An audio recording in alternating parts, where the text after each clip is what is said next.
وزیر اعظم کے مشیر سیاسی امور رانا ثناء اللہ نے واضح کیا ہے کہ بانی پی ٹی آئی سے کوئی ڈیل نہیں ہو رہی، حکومت بانی سے کوئی ڈیل کر رہی ہے اور نہ کرے گی۔ 24 نومبر احتجاج سے متعلق ایک بات ہوئی تھی لیکن بانی اس پر نہیں مانے۔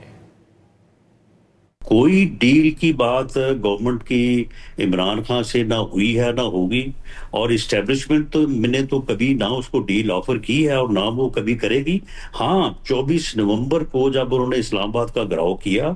اس وقت ایک بات ہوئی تھی، لیکن اس بات کے اوپر وہ ایگری نہیں ہوئے۔ جو 24 نومبر کا معاملہ ہے اس وقت جو ہے وہ یہ سیریس انگیجمنٹ ہوئی تھی، اور اس میں محسن نقوی صاحب نے ان کو کہا تھا، اور ہم نے بھی جو ان کی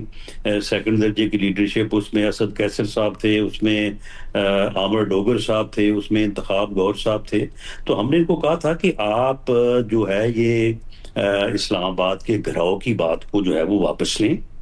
اور سنجانی جا کے بیٹھیں، اور وہاں پہ ٹھیک ہے، بات جو ہے اس کو آگے جو ہے وہ چلایا جا سکتا ہے یا آگے بات کی جا سکتی ہے، لیکن وہ ہٹ درمی اور ضد کے جس درجے پہ فائز ہیں وہ کسی بات کو کرنے کو تیار ہی نہیں ہے۔